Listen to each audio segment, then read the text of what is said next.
Bien, vamos a saludar con el doctor Boris Ávila Simpson. Él es jurista y analista político y vamos a hablar de la situación del país que vive en estos momentos después de la eliminación del subsidio al diésel.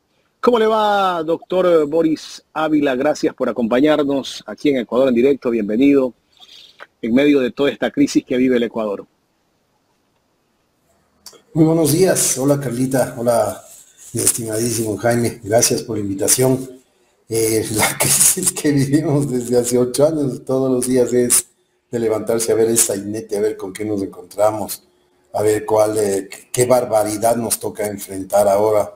Como siempre hablamos de la caída libre en la que estamos, moral, social, económica, una barbarie. El tema de los subsidios es algo que se viene intentando desde hace mucho tiempo, es algo que se viene trabajando desde varios gobiernos atrás, y creo yo que parecería que se esperó estar en el peor momento como país, parecería que se esperó tener las peores condiciones, las peores realidades y los peores marcadores económicos para mandarle este golpe al pueblo ecuatoriano.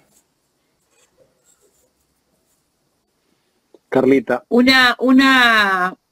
Una medida totalmente planificada desde su punto de vista, doctor, y le pregunto si totalmente planificada, porque tuvimos la visita de Marco Rubio, luego la famosa marcha blanca por la paz y la seguridad en la ciudad de Guayaquil, y no pasó ni una semana y el gobierno nos lanza pues esta medida que sin duda alguna pues es una afectación directa al pueblo ecuatoriano. ¿Todo esto totalmente planificado desde su punto de vista? A ver, nosotros hemos caído desde hace 8 o 9 años ya nuevamente en el yugo del FMI. Cuando un gobierno no tiene la capacidad técnica para manejar la economía, lo único que hace es arrodillarse ante quién le presta dinero, y obviamente tiene que aceptar todas sus condiciones. Y recordemos en qué etapa del país fue que se le dio la espalda por fin al FMI, a sus grandes intereses, a sus grandes y protervos intereses, que lo único que son es controlar las políticas del Estado de los países por medio de la economía. Es decir, yo te presto el dinero, ¿ok? A mis condiciones, a mis créditos, pero tú haces lo que a mí me da la gana, tú haces lo que yo digo. Y esto es peligrosísimo y la gente tiene que enterarse de esto, porque más allá del dinero, que obviamente tienen, tienen el músculo para hacerlo, son las políticas a las cuales obligan a los países a continuar. Entonces, los países, en vista de esta necesidad, porque no tienen autogestión, no tienen el conocimiento, los gobiernos no tienen la capacidad para generar políticas de Estado sin necesidad de tener de acceder a los créditos del FMI. Entonces tienen que arrodillarse. Pero lo que no se da cuenta la gente es que todas estas órdenes que da el FMI, estos dictámenes que da el FMI y en las mismas cartas de intención, son recorte de personal público, son aumento de los impuestos, es el cierre del tema de la educación, el cierre de la inversión social, el cierre de la inversión en salud. Estos dictámenes, todas estas órdenes, todas estas condiciones del FMI son muy bien pensadas políticamente, porque saben que estos dictámenes, estas órdenes, lo único que hacen es debilitar a los gobiernos en la inversión social. Y mientras más se debilite en la inversión social, tenemos nosotros pueblos no educados, pueblos ignorantes, pueblos que votan por un cartón, pueblos que votan por cualquier cosa menos por los líderes que pueden sacarles adelante, y tienen encaminado a los países ¿hacia dónde? Hacia un derrotero de destrucción económica. ¿Para qué? Para continuar con esa dependencia tóxica, obscena, enfermiza, incestuosa hacia estas instituciones internacionales como el Banco Mundial, como el Fondo Monetario Internacional. Es exactamente lo que pasa para que la gente que tiene un poquito menos de conocimiento, es como ir donde un chulquero.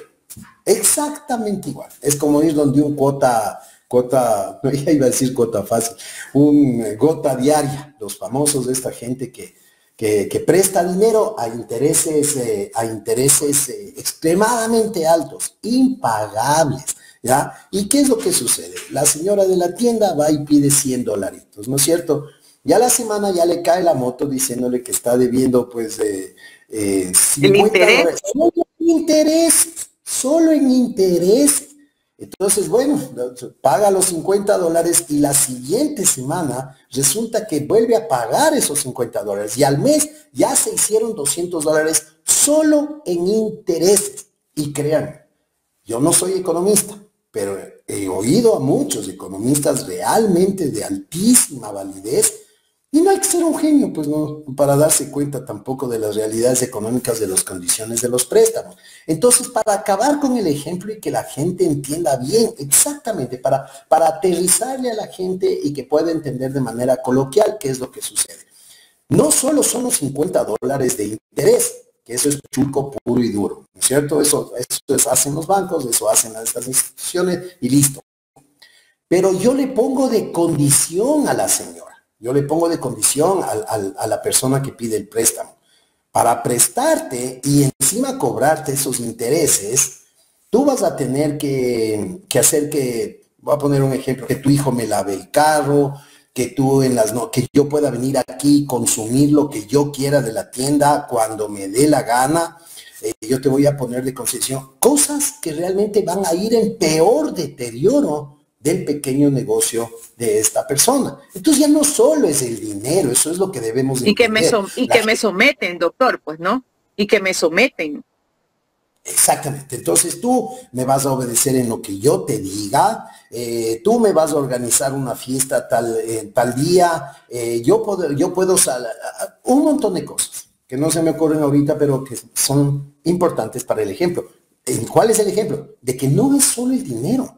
No es exclusivamente el factor económico, que de por sí ya es brutal, que de por sí ya es salvaje, de por sí ya es impagable, de por sí ya es algo que las personas que se meten con chulqueros, las personas que se meten con los gota diaria, acaban huidos, acaban asesinados, cierran los negocios, acaban perdiendo todo el negocio y perdiendo el auto, perdiendo las casas. O sea, eso es algo terrible. Pero en este caso, para el ejemplo, no es solo eso. Son un montón de condiciones que a mí me van a tener sometido de una forma política, de una forma de comportamiento y de conducta social en contra de mi pueblo, en contra de los intereses de un desarrollo social que deben buscar los gobernantes. Entonces, ¿qué es lo más fácil? ¿No es cierto? Si yo tengo una deuda, ¿qué es lo más? Si yo tengo que construir algo, si tengo un problema en las arcas del Estado, ¿qué es lo más fácil? Solicitar un crédito, ¿no es verdad? Entonces yo solicito ese crédito y estoy feliz. Todas las personas salen felices del banco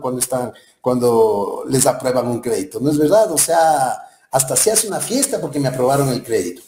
Pero después, cuando me doy cuenta que los primeros años son solo para pagar intereses, que no he abonado ni $1 al capital, y me doy cuenta de la realidad del asunto, ahí es cuando me cambia la cara, pues. Ahí es cuando ya no es tanta fiesta la que estoy haciendo. Ahí me estoy dando cuenta de que me jodí, de que simplemente hipotequé un montón de condiciones con tal de salir de ese asunto. Por eso las personas que compran un carro del año salen felices con el carro, pues fotos al Instagram, fotos al Facebook y todo. Y cuando ya van en el 4º año y van al cuánto han pagado, creen que ya han pagado bastante, van a ver que han pagado el 80% solo en fucking intereses. De que el carro no es de ellos, de que el carro sigue siendo del banco y que cuando acaban de pagar el carro, ya el carro vale el 35% menos del valor. Es decir, alquilaron el carro, prácticamente alquilaron el carro.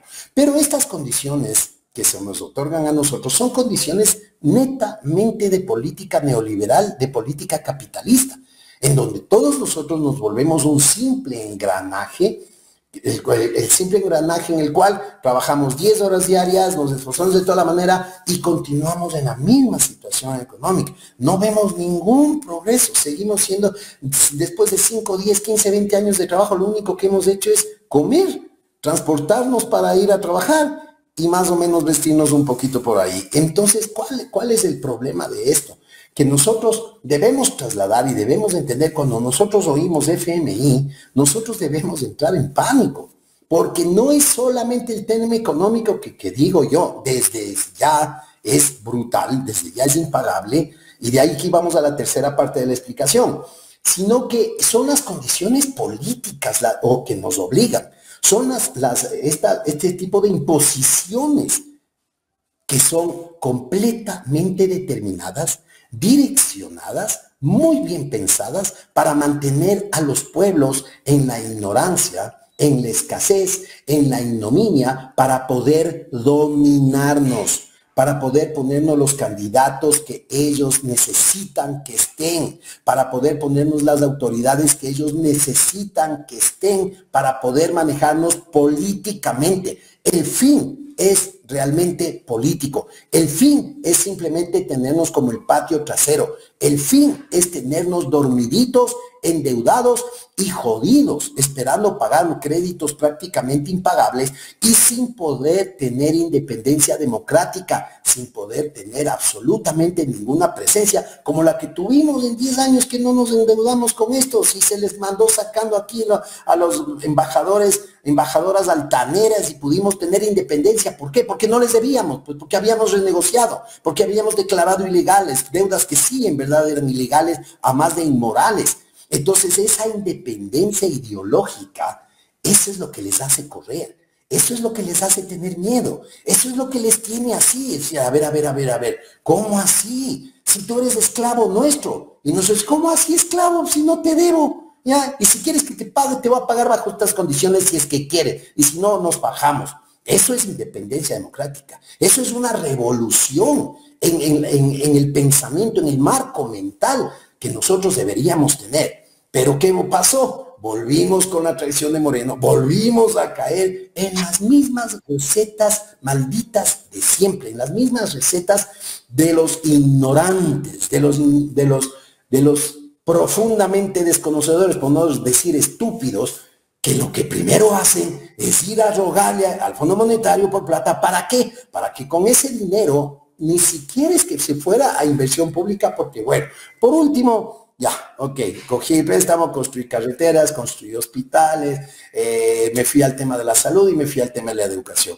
No, señores, es para pagar los bonos, es para pagar los famosos bonos del Estado, para estar al día con esas deudas. ¿Y saben por qué, mis queridos amigos? Investiguen, no me crean a mí. Y si creen que hablo pendejadas está bien, pero vayan, investiguen, vayan, vean ustedes, no me crean, por favor, vayan y desen cuenta ustedes mismos. ¿Saben quiénes son el 78% de tenedores de la deuda externa? ¿Saben quiénes son? Son los mismos banqueros, son las mismas 11 familias que son dueñas del Ecuador. Ellos son los tenedores. Pregúntense ustedes mismos, ¿ustedes son tenedores del Estado? ¿Tenedores de bonos? ¿Conocen a alguien ustedes? El común de los mortales. ¿Usted conoce a alguien, Carlita, que sea tenedor de los bonos? No, nosotros somos llamados. El mismo círculo vicioso. Doctor, entonces que ya podemos avisorar entonces que esta es una de las tantas políticas públicas que impondrá el gobierno a través del Fondo Monetario Internacional. ¿Qué cree usted que se viene? La eliminación del subsidio al gas doméstico y subir más el impuesto al valor agregado. ¿Qué cree usted que se viene? Para mí, con este golpe,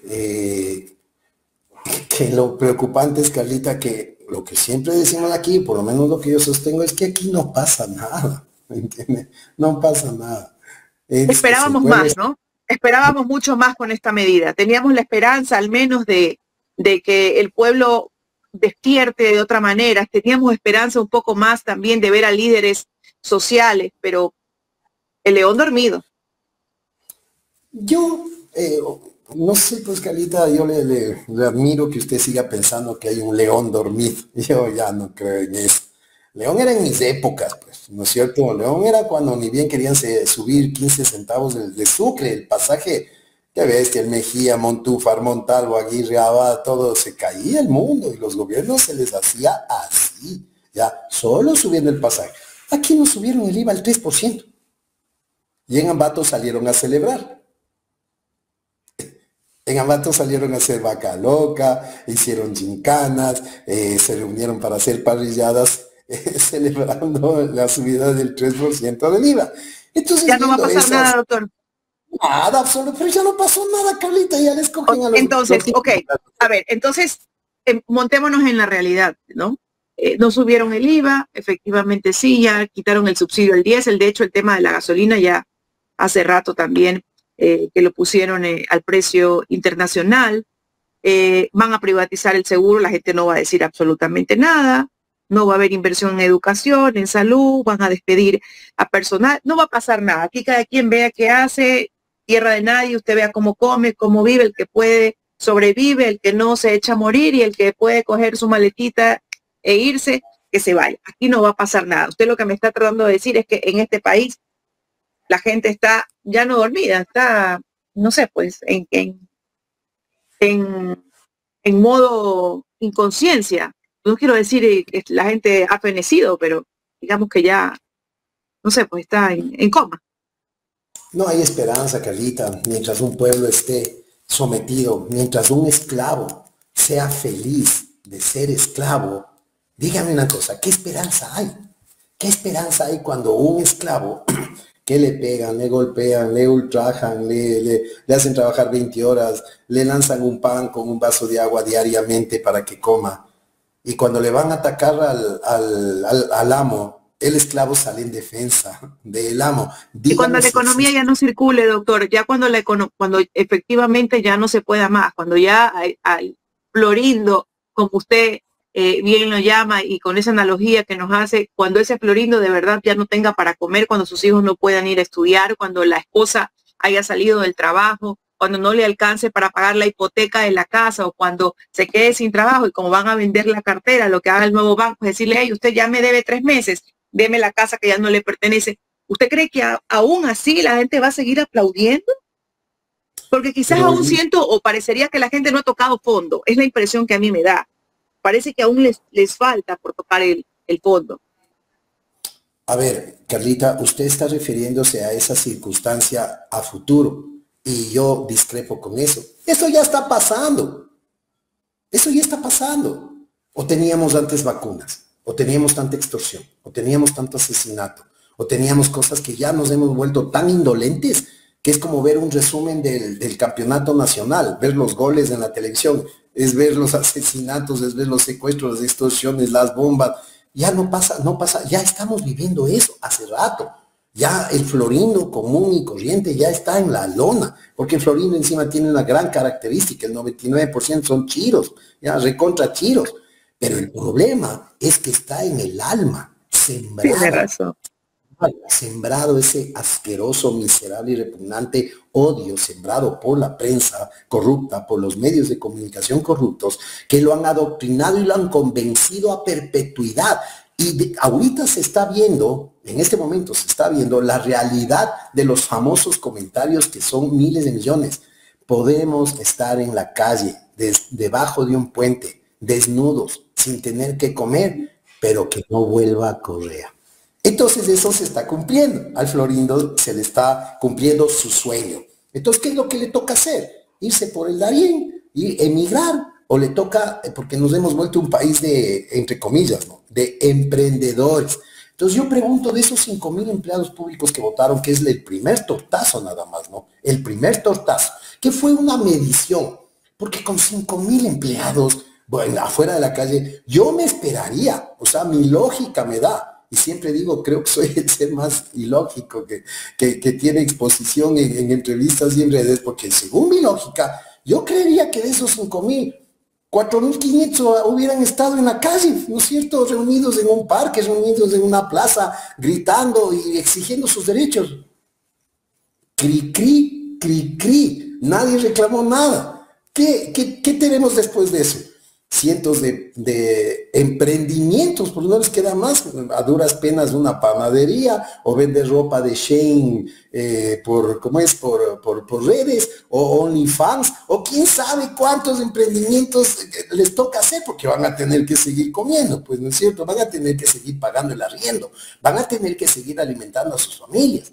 Entonces, esta forma de transformarnos en un país de emprendedores les quedó genial, ¿no es cierto? Les botan a la calle, es gente que no va a conseguir un nuevo trabajo, muy pocos de ellos conseguirán una nueva plaza de empleo y no pasó nada, absolutamente, Carlita. Entonces, estas pulsaciones que tiene el gobierno, estas pulsaciones que hace, no el gobierno, los que están atrás del gobierno, los que en verdad manejan los hilos, ¿no? Estas pulsaciones son geniales porque mandan el golpazo y miden la reacción social. Y como no hay reacción social, ¿qué es eso? Te estoy dando permiso para que me des otro golpazo nomás, ¿no es cierto? Entonces, al subir el 3% del IVA, según yo, como vuelvo y digo, en mi tonto pensar, para mí se caía el mundo. Se caía el mundo. Diga, doctor, no hay reacción social, ok, no hay reacción social ahí, pero hay reacción social, por ejemplo, en Cuenca. Ayer más de 100.000 personas salieron a defender el agua, a defender la vida. ¿Cómo analizamos esas reacciones, por ejemplo? ¿Cómo lo ve usted? Tiros al aire, se acabará, pasará, el gobierno se saldrá con la suya. Tiros al aire, creo que para la reacción social que debería haber, la reacción de negativa hacia el gobierno, para mí no es mucho. Pero también tomemos en cuenta algo, pues, Carlito, usted me habla de esa reacción social. Yo le hablo de la reacción social en la Tacunga. Llenaron la plaza de gente y no es que eran pagados, ¿verdad? Eran latacungueños que fueron a aplaudir y apoyar al presidente. Y salió el presidente a abrazarse con todos. Entonces, ¿qué esperanza tiene usted en este pueblo, Carlita? ¿En serio? ¿En serio? Tanta es la división, ¿no? Porque vemos por un lado una gran cantidad de marea humana que se contiene, que se para fuerte ante las políticas del gobierno, y vemos a otra que lo abraza, ¿no? Ahí viene el odio. ¿Para qué sirvió? Usted ha dicho muchas veces que usted le parece al señor Leonidas Issa pues una persona coherente. ¿Cuál debería ser la posición de Leonidas Issa? Si bien es cierto, él ya no es el presidente pues de la CONAIE, eso incluso en una entrevista el día lunes él lo dejó claro, pero es un líder social a la que la gente espera pues una reacción. ¿Cuál debería de ser su postura, la postura de Leonidas Issa en estos momentos? ¿Aún tiene capacidad de poder de liderazgo? ¿Cree usted que él debería tomar algún tipo de representación propia, ¿no? Independientemente de la CONAIE en estos momentos tan difíciles? Yo creo que Leonidas Issa, que para mí es la única persona, el único candidato que realmente cumplía con lo que es un verdadero candidato, un hombre que tenía la preparación necesaria en el tema de la empatía, en el tema del amor a su patria y de detestar y de estar muy lejos de todo lo que se llama corrupción, y obviamente por eso no ganó, y obviamente por eso solo votaron el 4 o el 5% de ecuatorianos por él, porque ya no es una cuestión de líderes, es una cuestión de lo que el mismo pueblo quiere, de lo que el mismo pueblo merece. Y eso debemos de entender, merece, porque nosotros, porque ya clasificamos a 5 mundiales, creemos que somos el gran país, creemos que somos la gran cosa, ¿no? Porque la imagen de Only in Ecuador nos quedó, pero no es así, Carlita. Merecemos, qué pena decirlo, merecemos. Ese 54% que nos daba a este tipo de gobernantes y que acepta todo lo que está sucediendo, lo único que demuestra es que esa frase tan trillada y ese cliché aquí sí es verdad. Cada pueblo merece a sus gobernantes. Doctor, ¿qué pasa con Pachacutic? Que hace 2 días o antes de ayer escuchaba un asambleísta que se distanciaban del gobierno, los que estaban en la línea del gobierno, que son 6, si no me equivoco, tomaban un distanciamiento, pero que ayer nuevamente cerraron filas con el gobierno, respaldando al gobierno, las medidas que ha tomado el gobierno. ¿Cómo entender a estos asambleístas que tienen doble discurso y creo también doble moral? Es fácil entenderles cuando uno sabe leer política y uno sabe leer comportamiento humano, mi querido Jaimito, es fácil leerles y la respuesta está en la primera frase que usted dijo, Pachacuski, eso es todo. son solamente cálculos políticos, cálculos económicos, cálculos de poder y cálculos simplemente de cargos públicos y de prebendas que ellos hacen.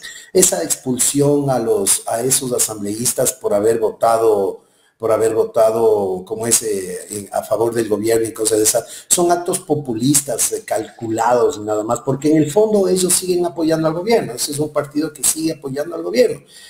Históricamente, para mí, lo único bueno de esto, lo que es que ellos han perdido absolutamente todo poder de manifestación social. O sea, ya nadie les va a creer a ellos cuando hagan movilizaciones, nadie les va a creer a ellos, nadie les va a apoyar a ellos.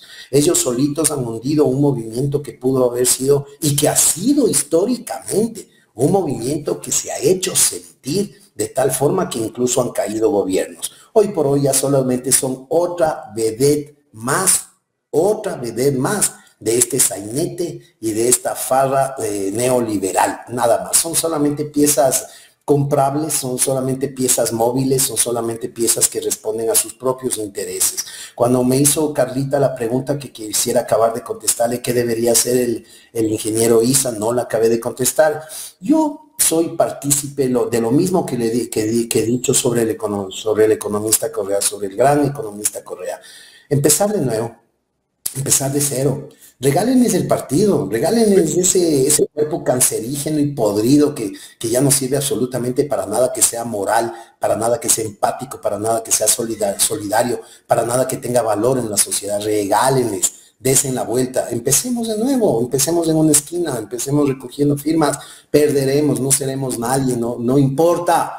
Pero podremos dormir tranquilos, podremos morirnos en paz con nuestras conciencias, con nuestros hijos, con nuestros nietos. No existe solución para el país, no existe derrotero sano para un país que ama a su opresor, que vota por su opresor, que sale a las calles enfermamente a aplaudir y a gritar consignas a favor de un gobierno que le tiene destruido, a favor de 8 años de gobiernos neoliberales que han sido completamente entreguistas, que han sido completamente en contra de los intereses del pueblo. ¿Cómo es posible que el esclavo siga defendiendo, siga amando a su patrón, siga amando a quien le patee en el suelo? Entonces, por eso hablamos de la calidad de país que tenemos. Ese es el país. Está lleno de gente que ama el olor de la suela que le bota, que le pisa en el suelo. Ahí está el análisis completo, porque nosotros no podemos entender. Nosotros seguimos manejando la lógica, Jaimito, usted, Carlita, yo, un porcentaje del pueblo ecuatoriano seguimos analizando las cosas mediante una lógica coherente, mediante una lógica humanista. Eso ya se perdió. La prensa podrida logró su trabajo. Ganaron. Quisieron destruir el país, ganaron. Quisieron descorreizar el país, ganaron. Yo recién me fui a la playa y vi cómo están en las carreteras, rompí 2 amortiguadores. Es algo brutal, es algo impresionante. Y usted ve en esos pueblitos tan olvidados porque en algún momento lograron tener una, ¿cómo se llama esto? Donde estaban estas las casas pintadas de morado.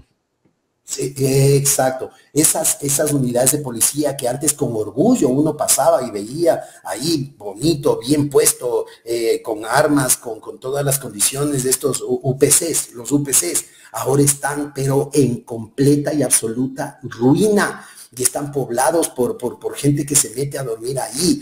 Pero usted ve las casitas de estas que están, pero ya para caerse, con un cartón morado afuera. Dígame usted, ¿en qué universo? Y las paredes pintadas de morado también. ¿En qué universo nosotros vamos a tener una esperanza? Si el mismo esclavo ama, idolatra y apoya a su patrón. Doctor, he visto que ha salido por ahí la señora Lourdes Tibán, la prefecta de Cotopaxi, a criticar al gobierno. Esas críticas que nos está haciendo la señora Tibán son críticas en realidad que se pueden creer que ella no está con el gobierno o simplemente es parte del show. El gobierno le dice: necesito que tú digas o me critiques y después vas a apoyarme porque no estás de acuerdo con que se saque al gobierno. ¿Qué es lo que se hace? A ver, pero estamos hablando de la misma Tibán que salió con un vaso de Quaker, Exacto, diciendo ella. únicamente y bailando y moviéndose, diciendo, yo no voy a decir por quién voy a votar, pero habrá señales. ¿No era la misma? Ella. Ahí le puede usted creer. O sea, ese tipo de remanentes políticos se les puede creer. Un día sí, otro día no. Lo que pasa es que quieren, ellos aprovechan estos momentos de semi conmoción social, ni siquiera conmoción, momentos de reclamo, momentos de esto, para tener protagonismo, para que les nombren, para estar vigentes, nada más, para estar vigentes por el cálculo político, porque obviamente ahora está con un cargo político de votación, que llegó por votación, el día de mañana ya sabe que se le va a acabar, entonces necesita, lo que necesita ella es protagonismo. Aquí en los mensajes me dicen, doctor Ávila, son mensajes de desesperanza, el verdadero pueblo y debe demostrar su reacción, pero lo hará contra la tiranía. Vea, bendiciones, pero eso no va a pasar. Eso no ha pasado. El pueblo ya no está dormido. El pueblo está en un estado catatónico. El pueblo ya no tiene capacidad de reacción. ¿Por qué? Porque todo lo que nos gobierna el día de hoy al mundo entero son las redes sociales y los medios de comunicación. Y como ellos tienen el músculo, el bombardeo de desinformación y el bombardeo de decir todo está bien, porque vemos a nosotros que el gobierno sale en cada entrevista a decir que todo está bien, que vivimos en un paraíso, que ya han capturado al 80% de los cabecillas, cuando todos los días... O sea, ya no hay inseguridad, entonces ya. ¿Perdón? Ya no hay inseguridad. Por lo que dice el presidente de la República, 80% capturado. Todo bien, todo bien, todo bien, todo bien. Entonces, ese discurso que lo mandan de forma tan cínica, de forma tan brutalmente cínica, ese discurso sigue calando en la gente. Entonces la gente sigue diciendo, no, estamos bien, con tal que no venga Correa, con tal que no, que los de la Revolución Ciudadana, que son los grandes ladrones, los grandes, porque eso es lo que han pintado, ¿no es cierto? Y también sumado, porque hay que ser honestos, también sumado a los propios errores de los movimientos de izquierdas de la misma Revolución Ciudadana, pues es un caldo de cultivo perfectamente dable para lo que estamos viviendo ahora, ¿no es verdad? Entonces, nosotros no nos vamos a cansar de decir la verdad, no nos vamos a cansar de analizar las cosas de acuerdo a la óptica de la lógica, de la técnica, ¿no es verdad? Nosotros sí podemos hacerlo, porque nosotros no estamos contaminados con esto, porque todo lo que hemos estudiado, todo lo que hemos leído a través de nuestras vidas, sostienen lo que nosotros pensamos ahora, pero lamentablemente el 54% del pueblo ecuatoriano no tiene esa capacidad,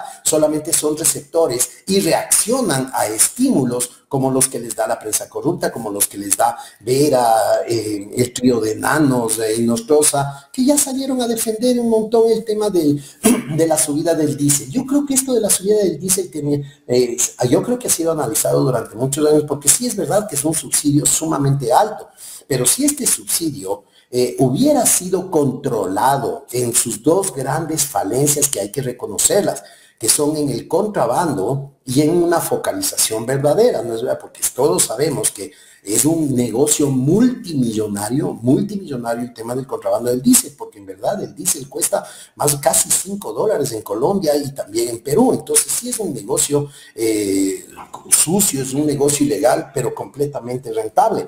Pero ¿cuál era la solución para eso? ¿La solución era quitar el subsidio o la solución era reforzar violentamente, reforzar militarmente las fronteras y reforzar técnicamente el tema de los cupos de distribución para evitar esto? Soluciones para hacer lo correcto siempre hay. Lo que pasa es que necesitan de mucho conocimiento y de mucha voluntad política, ¿no es verdad? Y al no tener esto, pues obviamente es caldo de cultivo para que las mafias hagan lo que les dé la gana y para que desangren al país. Porque yo no creo que ninguna persona con dos dedos de frente siga defendiendo un subsidio que lo único que está haciendo es enriqueciendo a las grandes mafias y también a los grupos de delincuencia organizada. Por supuesto que sí, o sea, tenemos que ser también técnicos y no podemos analizar solo todo, perdón, en base al estómago y en base a todo lo que hacen está mal, todo lo que hacen está bien. No, no podemos analizar eso. Pero sí había y han tenido todo el tiempo y tienen toda la capacidad política para poder evitar o poder minimizar al riesgo mínimo el tema del contrabando del diésel. Lo mismo que el gas, ¿no es cierto? No es lo mismo una persona o una madre de familia o personas normales como usted y como yo que utilizamos 1 o 2 tanques al mes, ¿no es verdad? Pero yo, por ejemplo, yo les pongo este ejemplo, yo como Boris Ávila, yo sí puedo pagar un tanque de gas o 2 al mes de $35 el tanque, o el precio internacional, en donde quiera que esté, que no soy, como digo, experto en esto, pero más o menos sé que el precio internacional del gas más o menos tiene ese valor. O sea, yo sí puedo pagarlo, pero la señora que gana el básico, o la persona que gana un básico, o la persona que está luchando vendiendo huevitos o cocinando para sus 3 hijos, sí le va a golpear pues $37 en su economía, pero no le va a golpear al que usa 10 tanques de gas semanales para calentar la piscina. No es verdad. No, pues, o sea, no puede ir el subsidio, no puede ir ese de sangre hacia ese grupo de personas. Entonces, ¿cuál es la solución? La solución es focalizar. La solución es ser técnicos, la solución es que yo, como Boris Ávila, me pueda comprar un tanque al mes subvencionado, o mejor dicho, yo no tener subsidio. Ok, yo no tengo subsidio, perfecto, pero puedo pagarlo. No me va a destrozar mi economía, pues no se me va a caer el mundo si yo pago en mi realidad económica. Pero tal vez el obrero, el albañil, el que no llega a ganar ni siquiera $500 al mes o $400 al mes, sí le va a afectar en su economía. ¿En qué le va a afectar en su economía? Pues a alguien que usa de 10 tanques al mes para calentar su piscina. Esa persona sí tiene que pagar el valor real, pues, de lo que es el gas. No es verdad. Entonces, hay diferencias, circunstancias e indicadores económicos sociales que tienen que ser analizados para que el alza y el subsidio, mejor dicho, el manejo de subsidios, sean técnicos y no afecten a quienes más son los más afectados, los más pobres, que son el 80% de la población ecuatoriana. Entonces, el tema del diésel siempre se lo ha venido manejando como un miedo, porque acuérdense lo que pasó en las movilizaciones. Fue básicamente por lo que quiso subir Moreno el diésel y por lo que quiso subir el Lazo. Y hubo movilizaciones y todo. Entonces ellos pulsaron que en esa época todavía había reacción social y no podían mandarse, ¿no es verdad?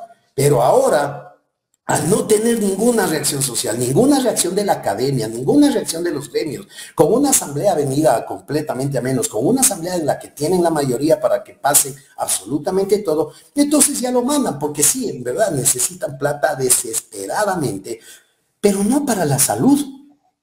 Porque yo si me quitan el subsidio al diésel y me toca pagar a mí más por el diésel para mi vehículo, pero yo veo que hay carreteras, pero yo veo que hay seguridad, pero yo veo que hay educación. Si ya no tengo que pagar una pensión para el colegio privado y tengo una educación de calidad en el tema público, si es que yo ya me puedo viajar por el país y veo que las carreteras están en un muy buen estado, si yo veo que ya no existen o han bajado casi a cero las extorsiones, los secuestros, los asesinatos, si yo veo eso, yo feliz de la vida voy y pago, pues no es verdad, esa está dentro de la lógica, porque los tarados ignorantes de defensores que no han leído más que Condoritos en las redes, defensores del neoliberalismo, lo único que dicen, es que todos queremos regalado, los socialistas todos quieren regalado, eso no es verdad, eso es una estupidez, es una falacia botada por estos medios de comunicación que quieren hacernos ver como vagos, como perdedores, como chiros, como terroristas, y no es así, nadie quiere las cosas regaladas. Eso dicen cuando es para los pobres, para el pueblo, ¿no? Pero cuando ahí hablan de subsidios, ¿no? ¿Cómo puede ser que el Estado les regale, todo les regale nomás, ¿no? Pero cuando ellos quieren el apoyo del Estado, ahí sí, hay que darles incentivos tributarios. ¿Y de cuántos son esos incentivos? 5.000 millones. Ya, para los pobres es subsidio, vagos, sinvergüenzas, trabajen, el pobre es pobre porque quiere, todo quieren regalado, váyanse a Cuba, váyanse a Venezuela. Esa es la retórica que rebuzna y vomita porquería en las redes. Pero cuando se perdonan 76 millones de dólares en impuestos, ya es a una persona, a un grupo, ya eso es incentivo. Pero como hay esta adoración como hay esta veneración homoerótica que les tienen como semidioses, porque así le percibe la población ignorante, como semidioses a los empresarios, ¿no? Como la gente que viene a salvarnos, la gente que me puede dar un empleíto con el cual yo pueda comer más o menos, vestirme y pagar el pasaje el otro día para volver al mismo sistema de esclavitud. Entonces, como hay esta adoración, nadie dice nada, porque se perdonan miles de millones y le ponen incentivos, pero cuando quieren, pero lo del gas sí es subsidio. O sea, vagos, trabajan, el pobre es pobre porque quiere. Entonces, el análisis de los temas económicos, yo le escuchaba al economista Pedro Páez la intervención, yo le he escuchado mucho a él, yo sé quién es el economista Pedro Páez y un personaje que es extremadamente técnico. Él es una persona que, o sea, el idioma de él es un poco difícil de seguirle y entenderle por la preparación que tiene. Pero yo trato de ser un poquito más coloquial, ¿saben por qué? Porque a mí lo que me interesa es que la gente, el común de los corrientes, por eso pongo estos ejemplos para que el común de los corrientes entienda, por eso puse el ejemplo del chulquero, y por eso pongo estos ejemplos que la gente sí los puede entender, porque si yo le hablo aquí de cifras, y del Fondo Monetario, y de los marcadores económicos, y de la microeconomía, no me van ni a oír, ¿no es cierto? O sea, voy a quedar como un bacán, pero nadie me va a entender. Pero es mejor hacerle entender al pueblo con ejemplos, es mejor hacerle entender a gente como usted, como yo, al común de los mortales, a los yamingos, que somos el 90% de la población ecuatoriana, con ejemplos para que entiendan y para que sepan en verdad lo que nos están haciendo, lo que está pasando, lo que está sucediendo, cómo nos destrozan a diario, cómo nos siguen poniendo como un islote, como el patio trasero del imperio, y nosotros aplaudiendo como focas. Doctor, ¿cómo leer lo que ocurrió el día de ayer? Los transportistas levantaron la medida de hecho que tenían con la paralización por el tema del subsidio al diésel. ¿Cómo entender eso, no? Ellos son afectados. Finalmente, la gente que había plegado a un paro levantó la medida porque hay un diálogo con el gobierno. ¿Qué les puede estar ofreciendo el gobierno? ¿Será una compensación general o simplemente una compensación para los dirigentes para que se queden callados?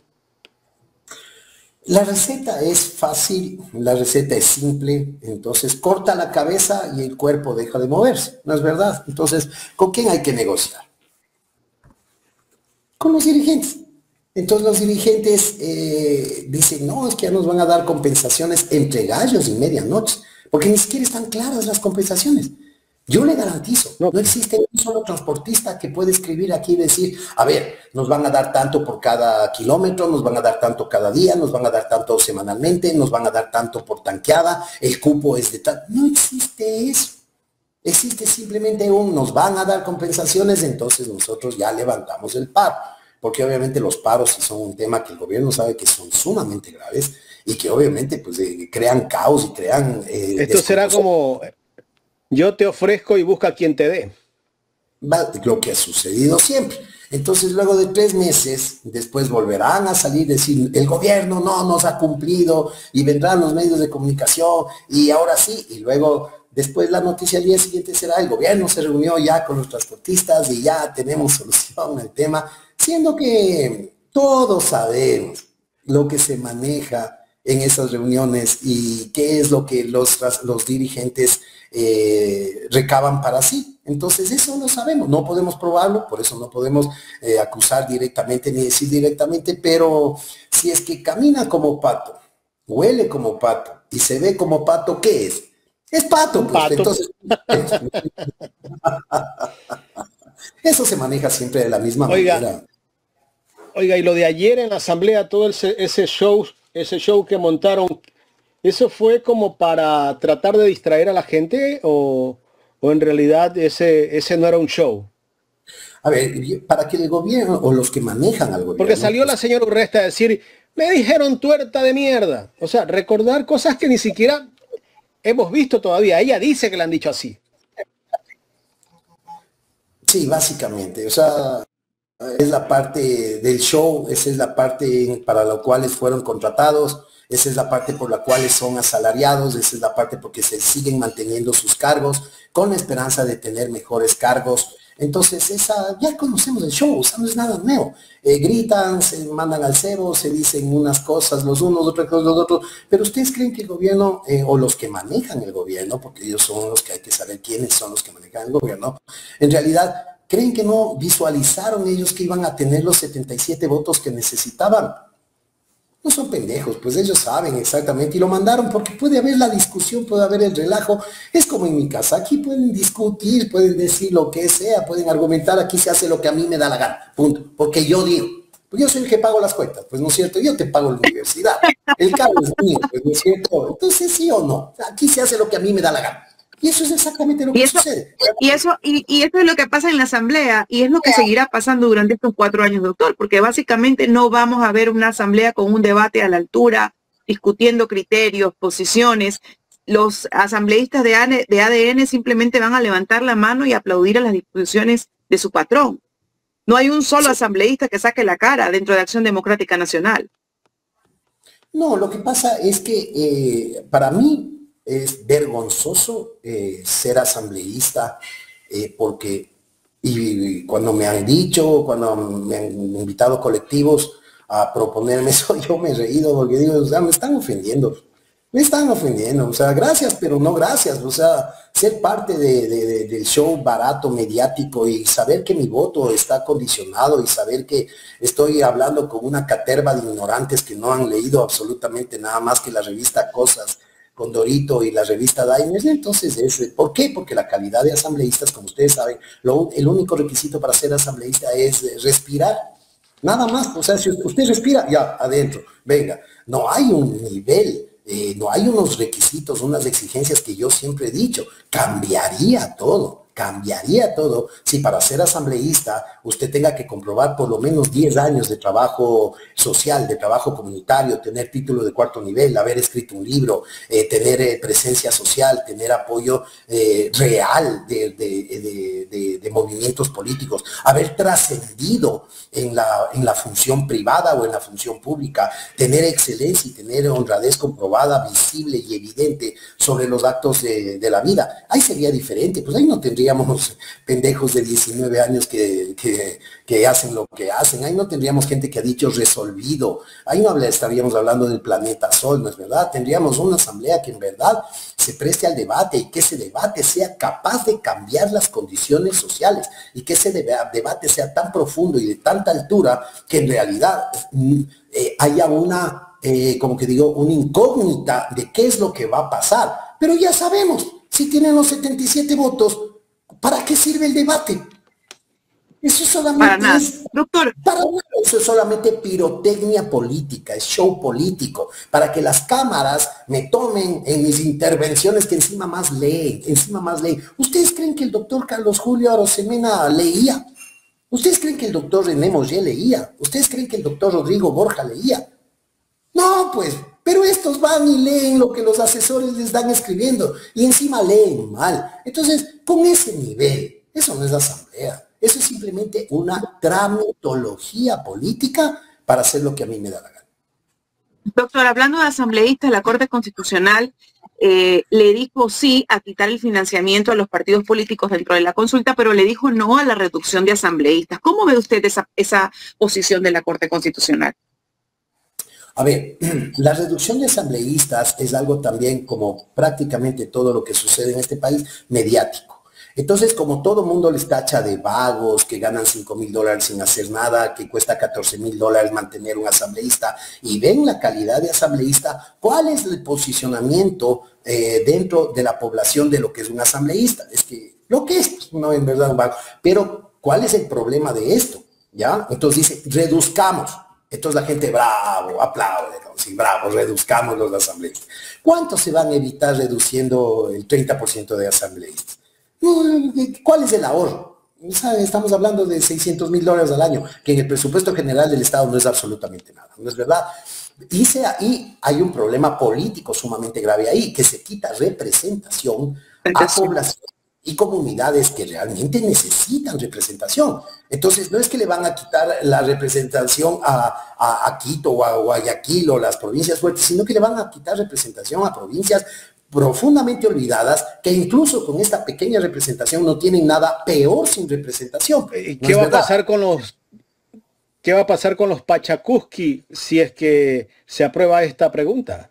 Porque ellos son prácticamente la Corte Constitucional no dio paso a la pregunta de reducir los asambleístas. Sin embargo, sí da paso a la reducción del monto, del valor para campaña, ¿no? Entonces, bueno, por un lado te dice, sí, te quito el presupuesto para campaña de los movimientos de los partidos políticos, pero por acá te dice, no, tenemos que mantener, justamente por lo que dice el doctor, el número de asambleístas en función de la representación. Entonces, no sé, es como un poco ambiguo, ¿no? A ver, lo que pasa es que hay que mirarlo con la óptica del análisis constitucional, ¿ya? Nosotros no analicemos, no debemos analizar los dictámenes de la Corte en base al marco político. No, eso es un error. Nosotros debemos manejar los análisis de la Corte Constitucional en base al análisis jurisprudencial constitucional basado en estricto derecho, ¿ya? Para eso está la Corte. La Corte no está para fallar o para dar el paso o para no dar el paso a cuestiones políticas. La Corte tiene que sacarse eso del análisis, tiene que sacarse eso del marco mental. A ellos no debe importarles el impacto político de la aprobación de una pregunta, de la calificación de una pregunta. No, a ellos no debe importarles el impacto político. A ellos debe importarles el apego de esa pregunta hacia lo que dice la Constitución, hacia lo que dice la Carta Magna, ¿no es verdad? Entonces el tema, a mí me parece bien que la Corte no analice políticamente las preguntas, a mí me parece bien que analice basados en el tema de derecho y de protección al marco constitucional. Entonces, la respuesta es esta, Carlita, de que una de las preguntas, la que usted menciona, está dentro del marco constitucional. Entonces la Corte, así no sea política, así no suene ilógico, es una pregunta que está aprobada dentro del marco constitucional, le guste a quien le guste, o no le guste a quien no le guste, ¿ya? Y si otra pregunta no está dentro del marco constitucional, así sea una pregunta que para el común de la población sea profundamente lógica, o sea, que políticamente incluso podría darse, que no es el caso, que sea una pregunta necesaria socialmente. Si no es constitucional, la Corte tiene que decir que no, porque el análisis de ellos no es político, el análisis de ellos es constitucional y basado en derecho. Ahí está la explicación. Doctor, y la pregunta con dedicatoria hacia el expresidente Rafael Correa, esa pregunta vuelta la está mandando nuevamente el presidente de la República. ¿Ya es como una especie de obsesión en contra de una persona o qué? Obsesión en contra de Rafael Correa y de lo que hizo está más vigente cada día. Lo peor de que esta gente estúpida no se da cuenta que con sus políticas ignorantes y antipopulares, lo único que hacen es darle más vigencia al economista Correa. Porque solo, vean, para contestarle eso más fácil y para no meternos en un análisis que ya lo sabemos. Si es que hubieran hecho bien las cosas, si es que hubiera venido Molano, ya, Moreno, Lazo, Novoa, y hubieran construido un país, hubieran continuado la obra social, hubieran continuado la obra de infraestructura, si hubiera terminado ¿usted cree que si se hubiera terminado la refinería del Pacífico, usted cree que estaríamos con este problema del diésel? ¿Usted cree que si se hubiera dado mantenimiento a las hidroeléctricas, si hubieran construido nuevas hidroeléctricas y se hubiera creado y terminado un parque eléctrico nacional, hubiéramos tenido el problema de los apagones? Por supuesto que no. ¿Y quién estaría hablando ahorita del economista Correa? Nada. Ya, bueno, gracias, ya, chévere, hizo lo que hizo. Pero bueno, se les terminaba el negocio, pues, doctor, nunca lo iban a hacer. Exactamente. Entonces, no puede ser. Verá, mientras hayan secuestros, y esto sí, anótelo, mientras haya secuestros, extorsiones, inseguridad, no hay salud, no hay educación, no hay vivienda, cada vez más estará vivo el nombre de Rafael Correa y la obra de la Revolución Ciudadana de los 10 años que tuvimos. Como usted dice, el expresidente Correa dejó la vara muy alta, ¿no? Y hasta la fecha nadie ha podido superarla. Insoportablemente alta. Ese es otro grave problema. Insoportablemente alta. Y cada vez vemos, mira, a ver, veamos qué líderes tenemos. A ver, solo analicemos eso. Veamos quién da la talla.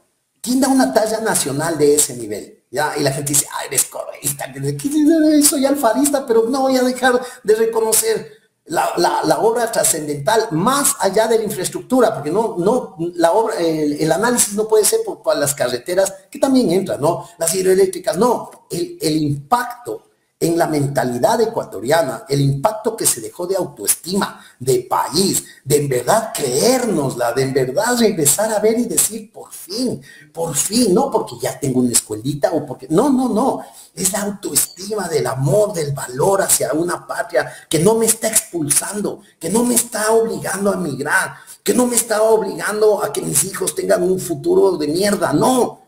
Ahí estuvo el verdadero cambio, ahí estuvo lo que en verdad trascendió, porque las hidroeléctricas se caerán, los aviones caerán, las carreteras se destruirán, todo lo que es físico, ahí está, lo lograron destruir, se demoraron 8 años, pero ya lo destruyeron. Pero el impacto en la autoestima, el impacto en la mentalidad, en el cambio del marco mental de análisis sobre lo que es nuestro país, por fin fuimos nación, por fin fuimos patria, por fin tuvimos nosotros algo que se llamaba orgullo y cómo nos veían de afuera. Eso es lo valioso y eso es lo que lamentablemente hoy por hoy, miren lo que es el Ecuador, miren cómo lo analizan de afuera, miren la vergüenza que somos mundialmente por cómo se destruyó absolutamente todo. Allí está la respuesta.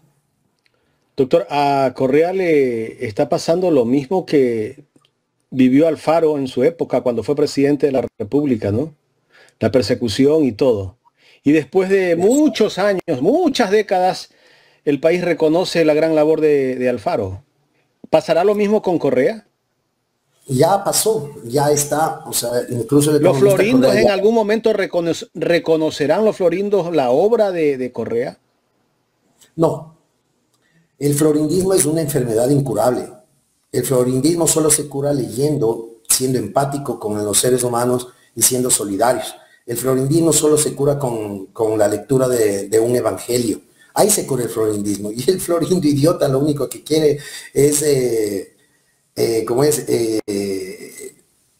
vivir en esa burbuja ridícula, cursi, de creerse de una mejor clase social, de creerse que porque tiene el iPhone, como siempre digo, el iPhone 15 Pro Max sacado a 45 cuotas en la ganga, y andar sin saldo y querer percibido como que ha subido de clase social.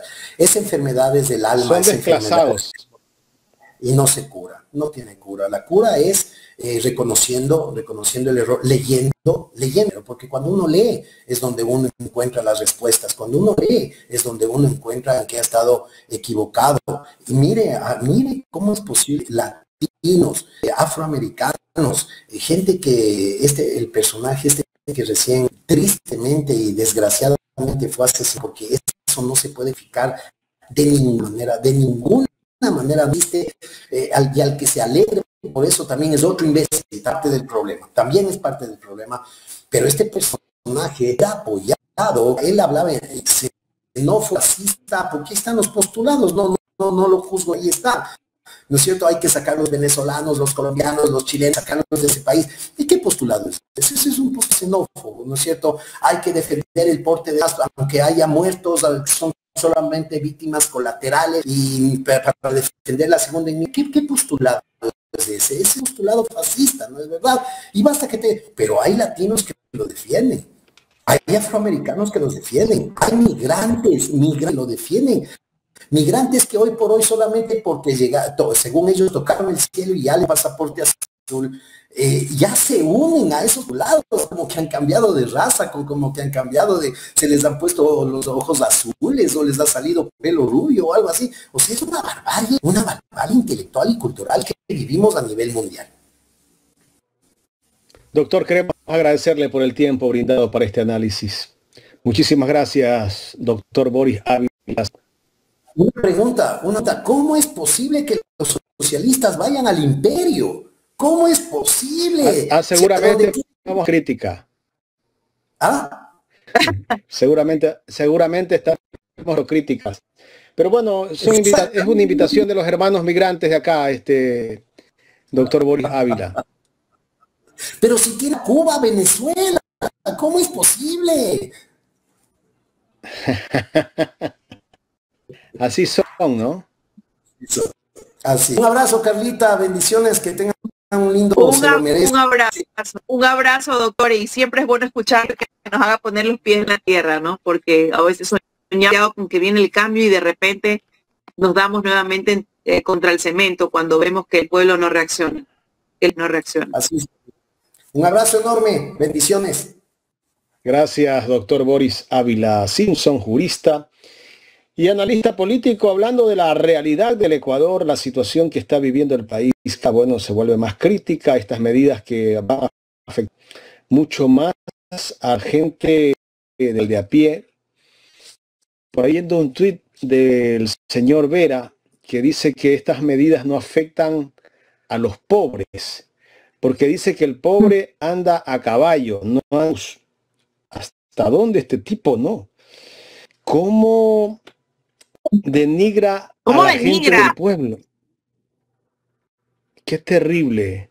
Estos son las rocolas, ¿no? Las rocolas, los altavoces del gobierno, que se dedican a denigrar al pueblo, a la gente de a pie. Porque, bueno, ahora está ganando mucha plata, seguramente. Como decía el doctor Campaña, él no puede dejar ser socio del tenis club, ir a los lugares muy caros, donde gasta todo su billete.